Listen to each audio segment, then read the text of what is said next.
Across the great waterways on Burma's westernmost coast, a wave of hatred is breaking communities apart. There are very few roads here.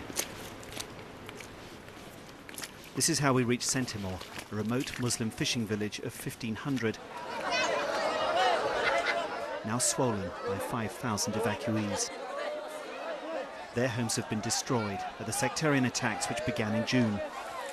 Local Buddhists are trying to drive out Muslims who they say don't belong in Burma. These Muslim men showed us scars from the assault on their village 2 weeks ago, an assault backed, they say, by the police and army.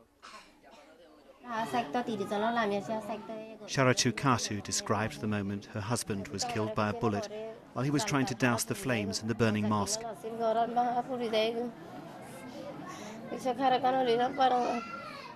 She despairs now over how she and her children will survive.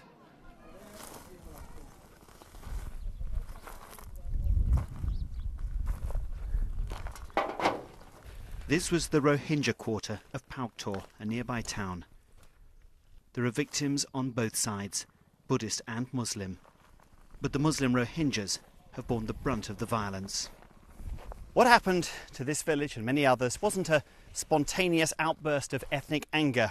All the evidence we've heard from victims paints a picture of a planned, organised attack in which the security forces at best did nothing and at worst took part. It's pushed Burma's Muslims into ever smaller, ghetto-like enclaves and cast an ugly shadow over the start of this country's democratic journey.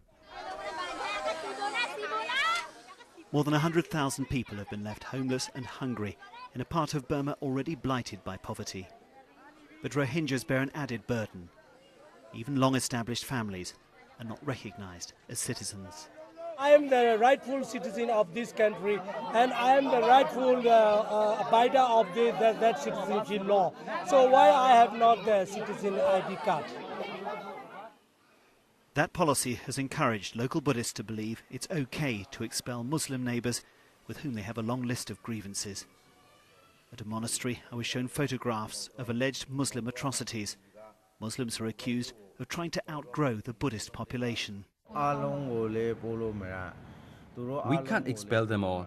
Those who are legal citizens of Burma can stay here. But if they do, they must adapt to our culture. This is the flip side of Burma's seemingly miraculous transformation. Long suppressed fear and intolerance bubbling to the surface. It drove 45-year-old Surakatu from her home and left her to die, racked with fever, while sheltering under a building in someone else's village. Jonathan Head, BBC News, Rakhine State, Burma.